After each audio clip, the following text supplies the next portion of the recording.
Muito bem.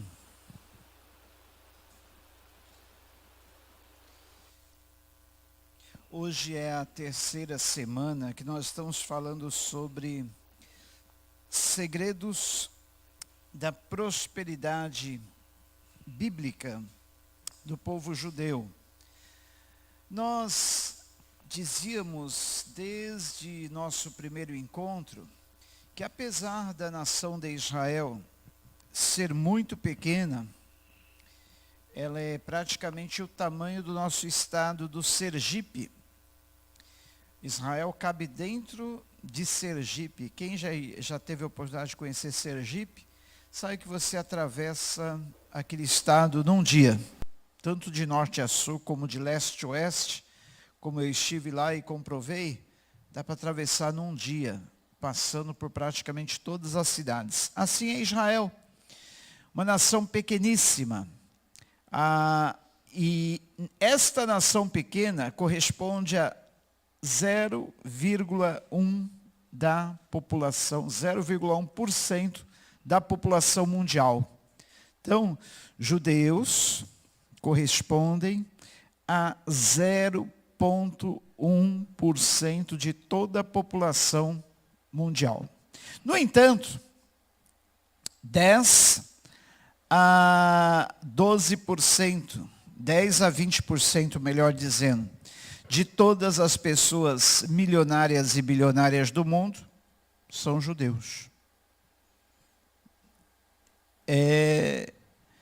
Se nós calcularmos que a população de judeus no mundo é 0,1%, e no entanto, de 10 a 20% dos milionários e bilionários do mundo são judeus, é uma proporção muito grande, né? De judeus que realmente são milionários e bilionários. Mas nós não estamos falando em prosperidade no sentido de riqueza material. Não é isso. Esse é apenas um dos aspectos da prosperidade. Que eu tenho cuidado de dizer aqui desde o primeiro dia, tem muitas pessoas que são prósperas ganhando um salário mínimo. E outras pessoas com muito mais,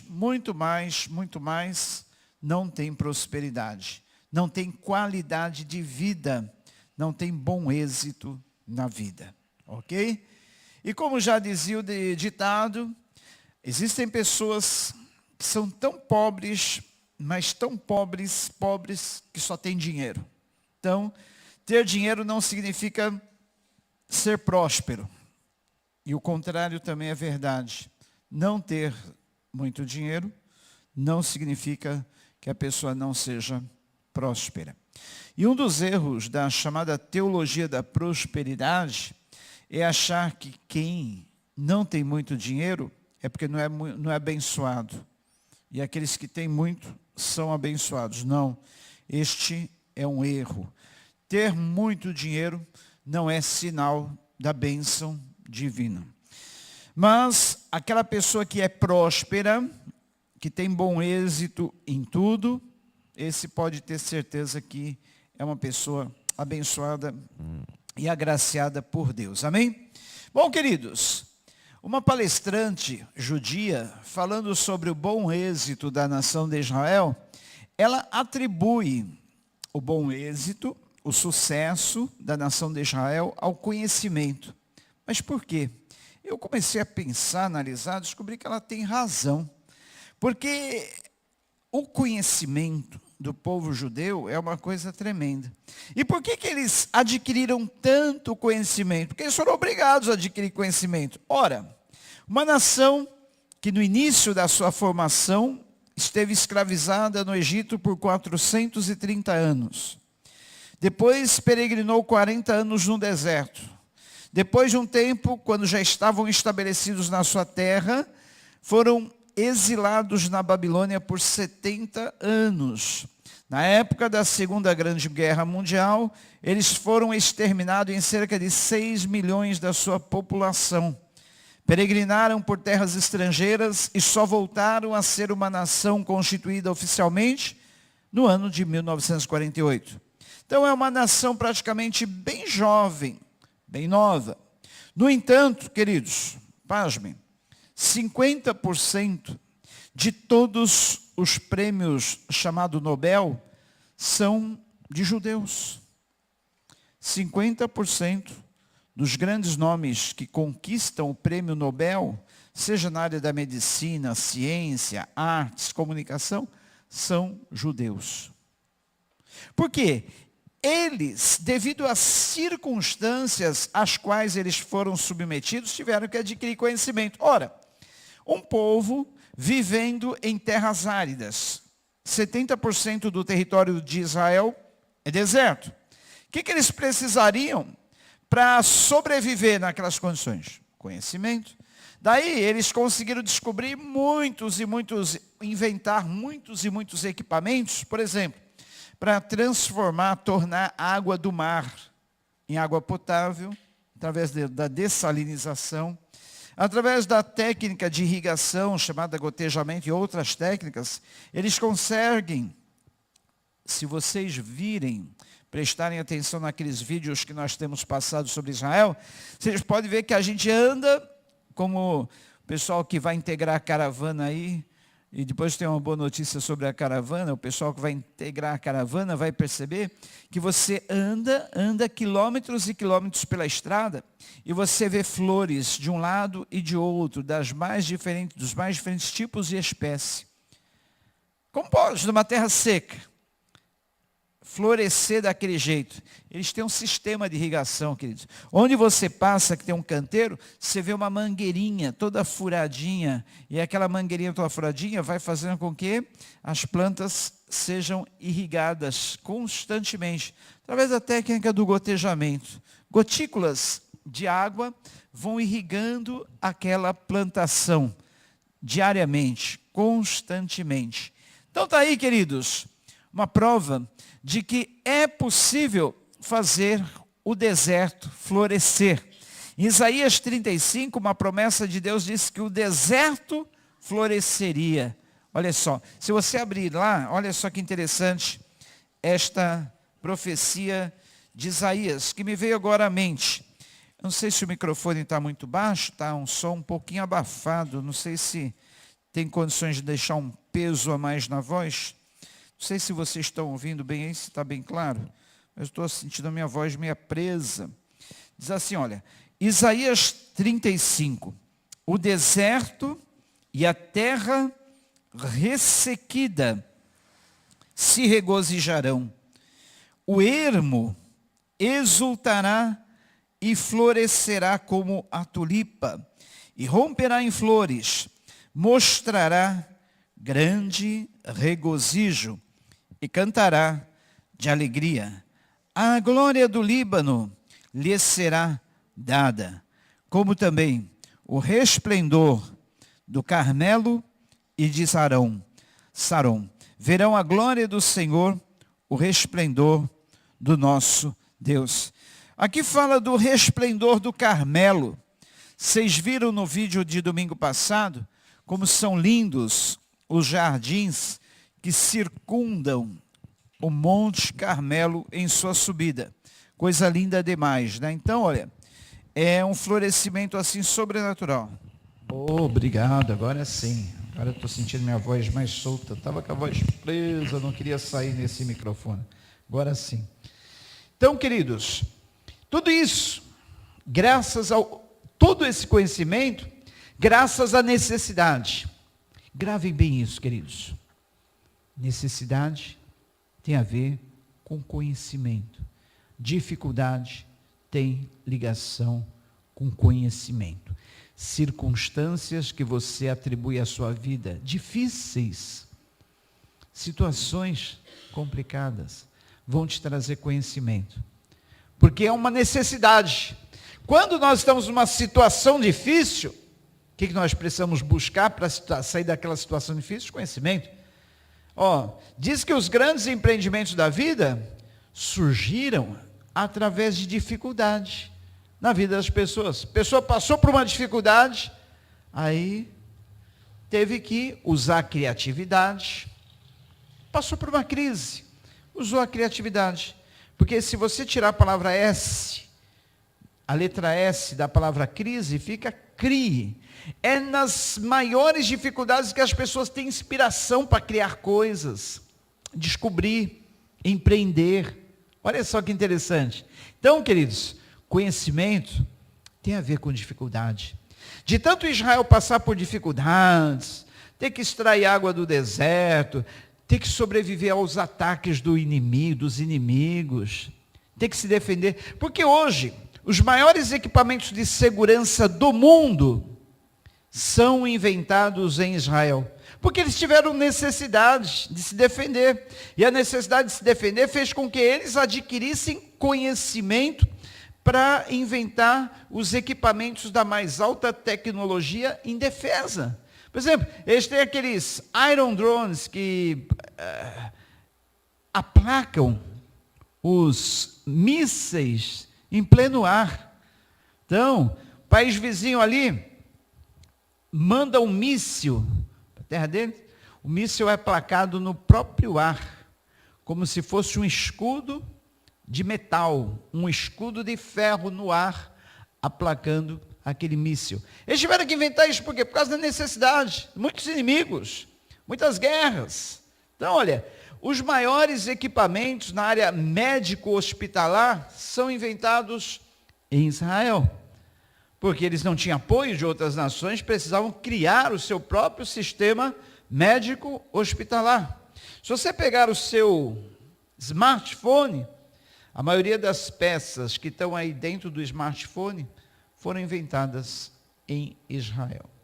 Então, queridos, conhecimento é responsável por muito sucesso, por muita prosperidade do povo judeu. Agora, nos 2 primeiros encontros, nós falamos sobre 2 bases da prosperidade do povo judeu.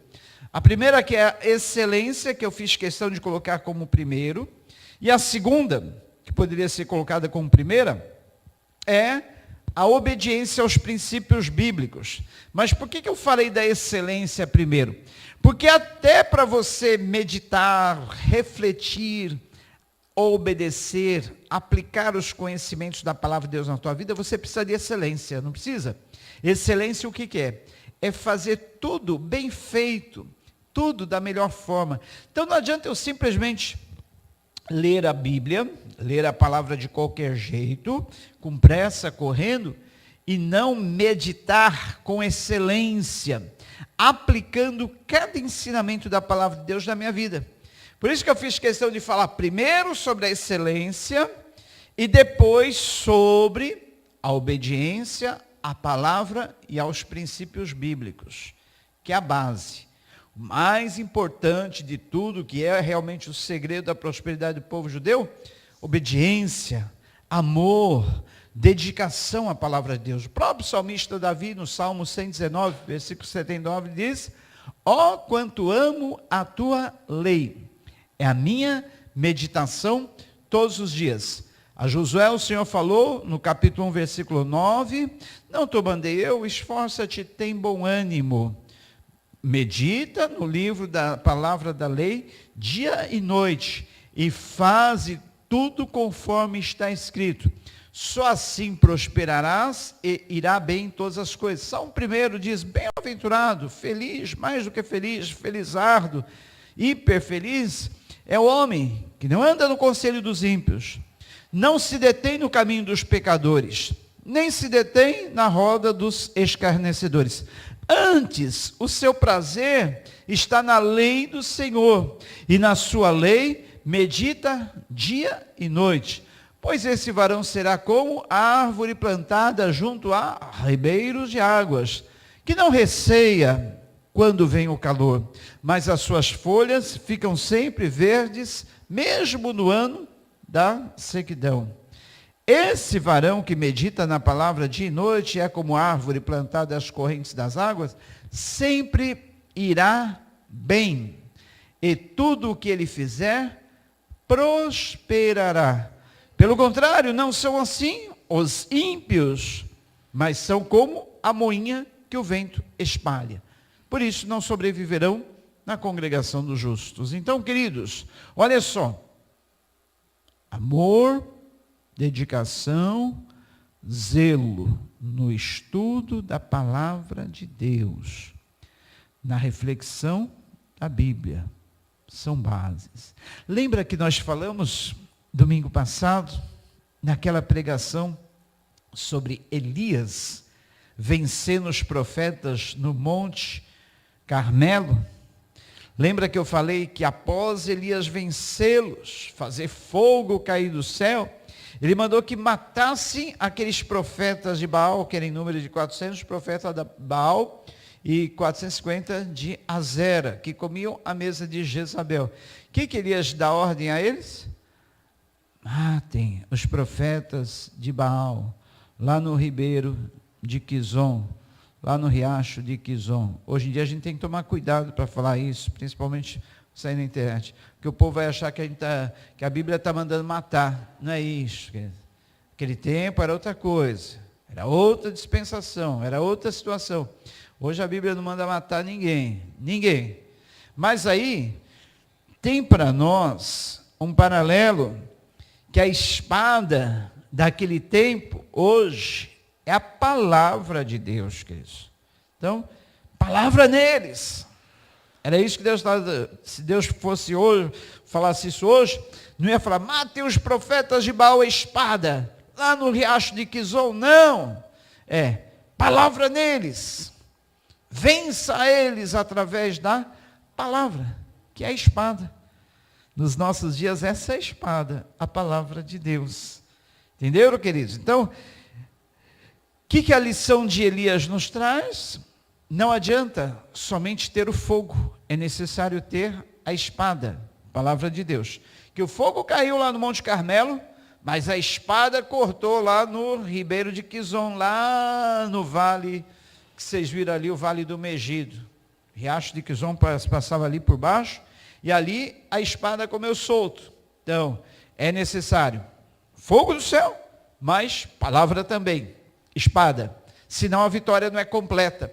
Então, queridos, hoje em dia, há muita preocupação, muito ênfase, muita busca pelo poder do fogo, pela emoção, por sentir, mas poucos querem pagar o preço, como vocês aqui hoje, e os que estão também assistindo, de buscar a palavra de Deus, buscar conhecimento, para que a gente possa ter vitória. Lembre-se, uma das razões que uma das especialistas e conhecedoras, profunda conhecedora do povo judeu, deu para a prosperidade, o crescimento da nação judaica, conhecimento. E para o nosso crescimento espiritual, e para a nossa prosperidade espiritual, conhecimento, queridos, conhecimento da palavra de Deus, isso garante, olha, o nosso desenvolvimento, garante o nosso crescimento, garante a nossa prosperidade. Se fosse assim, o Salmo 1 não falaria isso. Se não fosse assim, Josué 1,9 não falaria isso. Mas conhecimento é base, queridos. A Bíblia diz, o meu povo perece porque lhes falta o conhecimento. Oséias, o profeta, orientou o seu povo, conheçamos e prossigamos em conhecer ao Senhor. Como a alva, a alvorada, a sua vinda é certa. Ele se revelará a nós como a chuva seródia, a chuva tardia que rega toda a terra. Queridos, busquem o conhecimento. O apóstolo Pedro disse, olha, buscai ardentemente o conhecimento da palavra, como se fosse o leite materno, como a criança busca e anseia pelo leite materno, para que vocês possam crescer. Então, queridos, não existe prosperidade, não existe bom êxito, não podemos ir bem na vida se nós desprezarmos o conhecimento da palavra de Deus. Conhecimento é base. E para que nós possamos assentar bem essa base, excelência em tudo que nós fizermos. Bom, queridos, agora nós já temos a base da nossa construção. Não temos palavra e excelência. Excelência e palavra. Agora vamos construir os pilares dessa construção. Vamos erguer os pilares para depois nós fecharmos as paredes com uma base e também colunas bem firmes. Então, o primeiro pilar, ou a primeira coluna, para termos bom êxito, prosperidade na vida, é chamado na Bíblia, no livro, está tudo no livro de Provérbios. Provérbios é sabedoria pura. Então o livro de Provérbios diz que para nós irmos bem na vida, temos que zelar pelo nosso bom nome. Vamos ver onde está? Provérbios 22, 1. Provérbios capítulo 22, 1 diz assim: a boa reputação vale mais do que grandes riquezas, e desfrutar de boa estima vale mais do que prata e ouro. Olha, na minha tradução aqui diz assim, a boa reputação, mas talvez na sua tradução vai estar o bom nome. Olha aí, está dizendo que o bom nome, na maioria das traduções está o bom nome. Então, o bom nome vale mais do que grandes riquezas. E desfrutar de boa estima, ser estimado, vale mais do que prata e ouro. Você tem um bom nome? Não estamos falando de fama, mas estamos falando de nome. O que primeiro vem à mente das pessoas quando lembra de você? Aquela pessoa, bom caráter, firmeza. Poxa, aquela pessoa é sensacional. Ou então a pessoa fala, vixe, esse é um caloteiro. Eita, esse aí deve, não paga. Eita, esse aí, cuidado, mau caráter. Eita, cuidado, má companhia, fuja. Não tem pessoas assim que a gente automaticamente qualifica, não é mesmo? Quando alguém fala da pessoa, acende uma luz vermelha, ou então abre uma porta. Então, o nosso nome ou vai fechar portas, vai acender luz vermelha, um alarme para outros, ou vai abrir portas. Não, isso aí pode confiar, de olho aberto. Gente boa, bom pagador, boa conduta, bom caráter, olha, gente nobre, gente fina. Então, quem tem um bom nome, pode ter certeza que tem muito mais do que ouro e prata. Quem tem um bom nome, tem uma riqueza. É mesmo, né? Até quando você não tem dinheiro, o seu nome vale.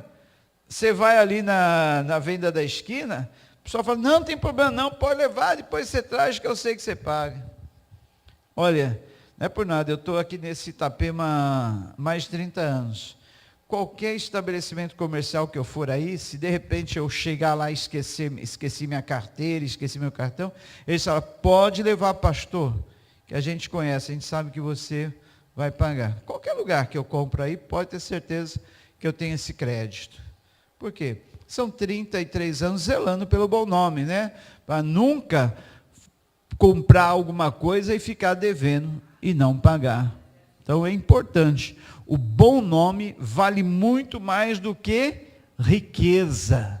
Se você tem um bom nome, pode ter certeza que você é rico, você é próspero. E isso o povo judeu zela muito bem, tá? Seja mais um judeu que realmente é fiel às Escrituras, fiel aos seus princípios, jamais vai ser um caloteiro, ou jamais vai ter uma reputação indigna, ou jamais terá um péssimo nome. Sempre vai ter um bom nome. E o mais, como é que você gostaria de ser lembrado ou lembrada quando você partir dessa vida? Tem pessoas que realmente deixam saudades, né? Tem pessoas que você...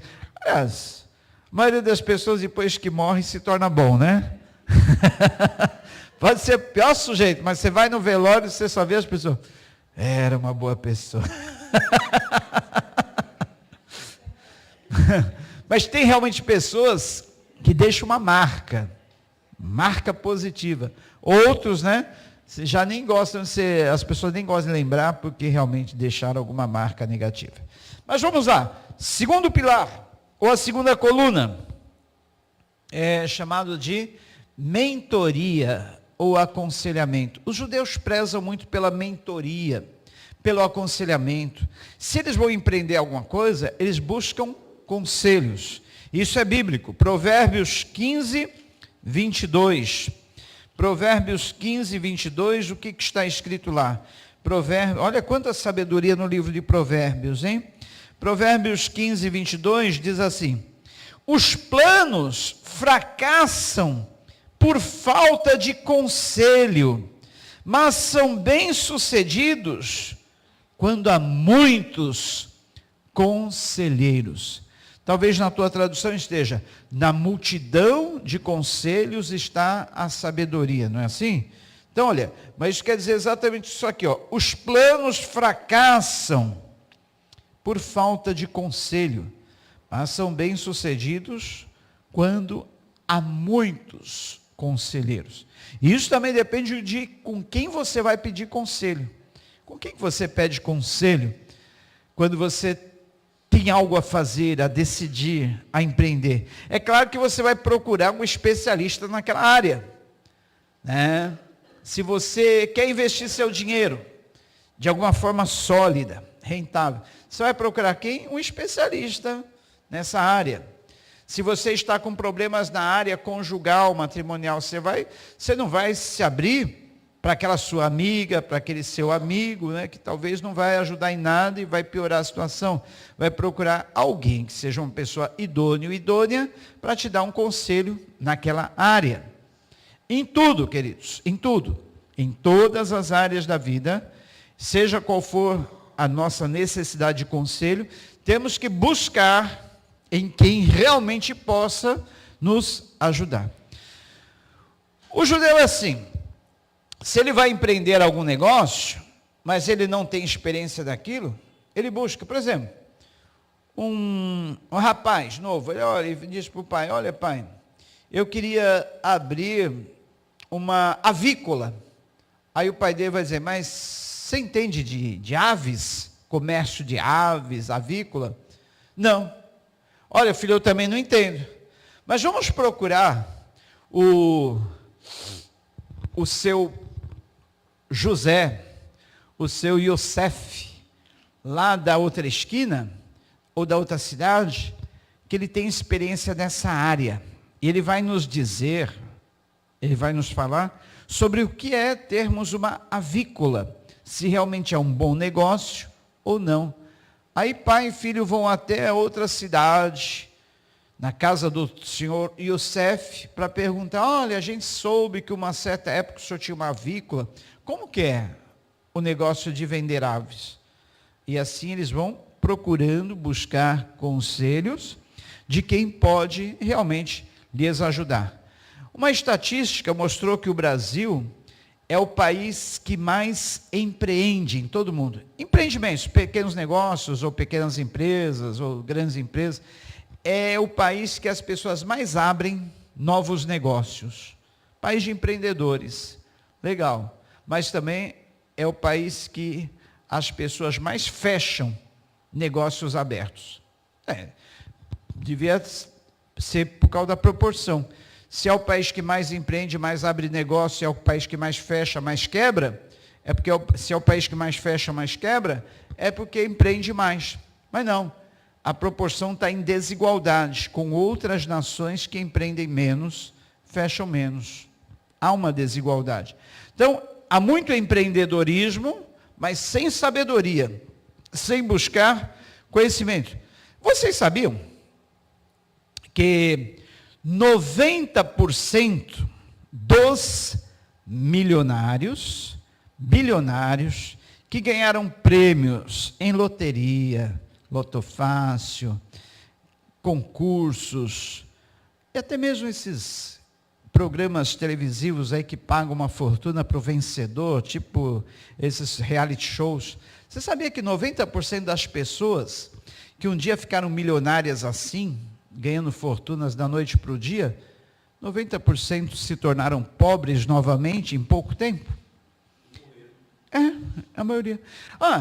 Outro dia num programa aí de televisão, mostrou um camarada que ele havia ficado milionário ganhando na loto, esses prêmios aí de loteria. 5 anos depois, ele estava passando necessidade, dormindo na calçada de uma praça. Foram entrevistar ele e ele começou a dizer, olha, ganhei realmente dinheiro, mas assim que eu ganhei aquela fortuna, em vez de eu investir num imóvel próprio, eu fui morar no hotel, ele era da Bahia, Salvador, ele foi morar no hotel mais caro de Salvador. Vocês viram essa matéria? Fui morar no hotel mais caro de Salvador, pagava uma fortuna, numa suíte presidencial. Só porque ele tinha muito dinheiro, então, ganhou muito dinheiro, então, não deu valor, pagava aquela fortuna em diárias de hotel. Roupa, ele não lavava, usava uma roupa, sujava e jogava fora. Comprava roupas de marca, as mais caras, e não lavava, não usava uma roupa mais de uma vez, sempre tirava uma e jogava fora. Tudo roupas caras. O que aconteceu? O grande prêmio de loteria que ele recebeu foi embora em 5 anos. Ainda durou muito. Durou muito, né? 5 anos ele perdeu tudo. E estava vivendo ali na praça. Em frente ao hotel que antes ele pagava diário, estava vivendo agora em frente ao hotel, numa praça. E assim queridos, jogadores de futebol que não souberam administrar suas riquezas. Quem não se lembra do jogador Miller, do São Paulo, seleção brasileira, ganhou muito dinheiro, muito dinheiro. Teve uma época que ele se converteu, se afastou. Hoje, não sei se ele ainda continua pastor, mas se tornou pastor. Passou uma matéria na televisão também, mostrando que há pouco tempo ele vivia de favor, morando num puxadinho da casa de um amigo, também ex-jogador de futebol, porque ele não tinha dinheiro para pagar uma casa, ou perdeu tudo, não ficou nem com um imóvel para ele. Olha só, queridos, gastava com noitadas, farras, boates e tudo, bebidas, e o dinheiro foi embora. Então, queridos, olha, é verdadeira a estatística que mostra que 90% das pessoas que ficam ricas, milionárias, da noite para o dia, perdem tudo em menos de 5 anos. Eu já conheci um ganhador de loteria, que ficou muito rico, e me chamaram para fazer uma visita na casa dele, orar por ele. Precisa ver, ele estava sem dinheiro para pagar o aluguel da casa dele, morando numa casa bem precária, e sem dinheiro para pagar o aluguel. E foi confirmado que ele foi um dos milionários. Ganhou na loteria, fez um monte de investimento errado, comprou postos de gasolina sem entender nada do ramo, não procurou conselho, olha como é bom os bons conselhos. Pegou dinheiro e investiu errado, investiu numa rede de postos de gasolina e faliu. E perdeu tudo. Então, queridos, é verdadeira a afirmação que sem conselhos os empreendimentos não vão à frente. Não há bom êxito. Os planos fracassam por falta de conselho, mas são bem-sucedidos quando há muitos conselheiros e bons conselheiros. Não adianta ter muitos conselheiros se não forem bons. Terceiro pilar, ou a terceira coluna, amar a disciplina. Quem que gosta de disciplina? Quem gosta de ser corrigido? Quem gosta de ser repreendido? Mas sabia que esse é um dos segredos da prosperidade do povo judeu e está em Provérbios? Provérbios 13, 18. Olha lá o que diz Provérbios 13, 18. Queridos, guardem esses conselhos, esses pontos são sabedoria pura da Bíblia para nós levarmos por toda a vida, se quisermos ter bom êxito. Tá? Provérbios 13, 18.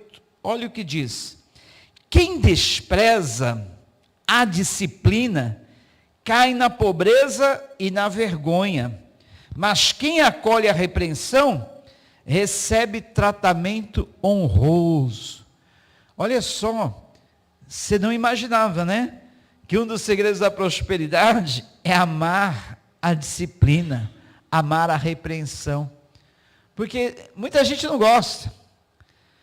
A gente fala para o bem, fala, você precisa melhorar nisso, querido, está mal, precisa aperfeiçoar, precisa melhorar, precisa se dedicar, precisa se aplicar. A pessoa fala, não enche, eu sei o que eu estou fazendo, não quero o teu conselho, não quero tua disciplina. A pessoa vai mal, vai cair na pobreza, porque não aceita a repreensão, não aceita a disciplina, não aceita que ela está errada. Quando, de outra forma, a pessoa aceita a repreensão, aceita a disciplina, percebe que realmente está errada, ela tem tudo para ir bem, para ter bom êxito na vida. Então, siga os conselhos sábios de Provérbios. Ame a repreensão. Não trate a pessoa que está te repreendendo justamente, corretamente, como inimigo. Inimigo é aquela pessoa que te bajula, que bate nas suas costas, fala, olha, parabéns quando você está errado, você está indo bem quando você não está indo mal, olha, está tudo bem, cuidado com o bajulador, as pessoas bajuladoras, as pessoas que só te elogiam, cuidado. Ame, sim, aquela pessoa que te repreende. O seu verdadeiro amigo é aquele que está te repreendendo sempre, né? É aquele que está te disciplinando, é aquele que fala a verdade, né? Que fala com sinceridade, que fala na tua cara, que fala na lata, na bucha.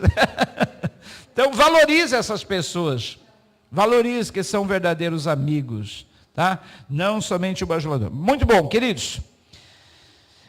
Quarto e último pilar, ou a última coluna, Provérbios 11, 24 a 25. Provérbios 11, 24 a 25. Eu estou falando sobre o quarto e último pilar ou coluna, mas isso não quer dizer que o estudo acaba aqui. Talvez vai acabar semana que vem, com o fechamento de ouro, tá?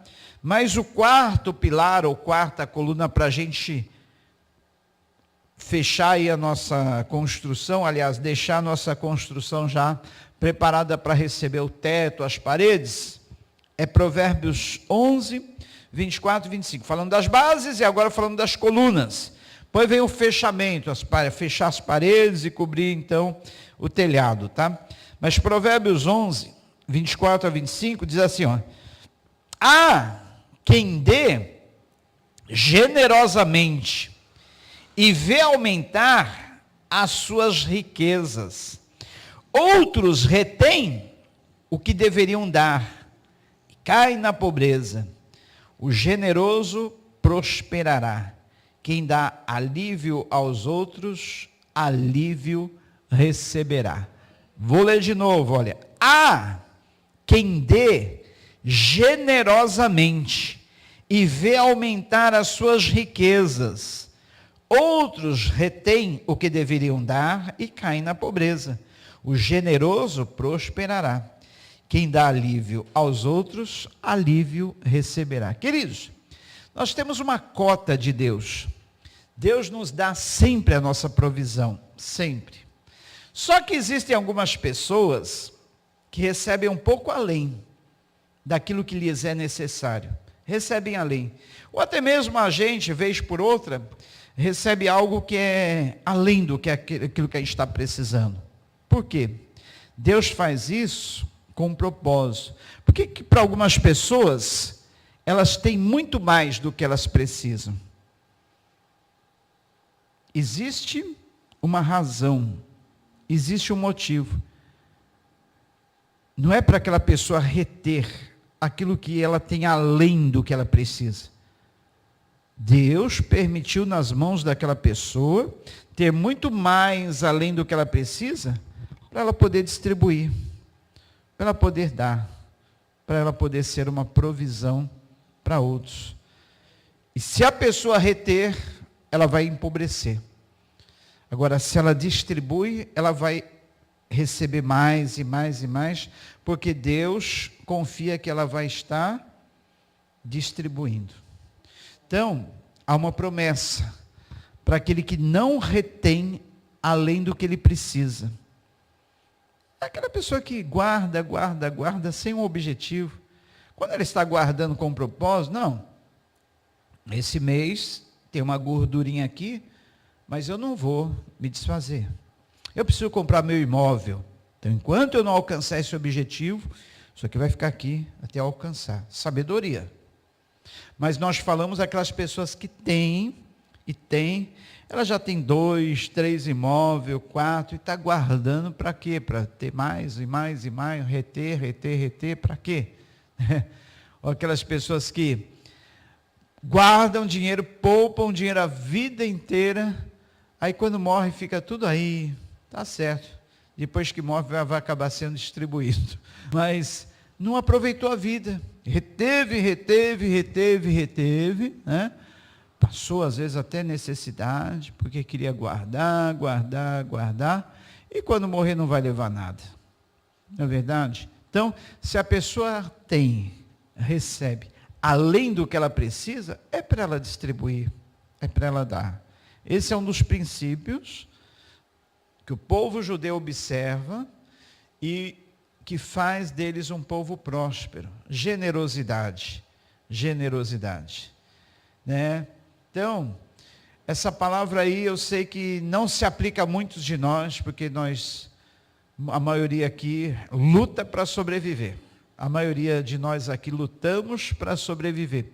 Difícil ver alguém aqui entre nós que realmente retém mais do que é justo, tem mais do que o suficiente para a sua subsistência.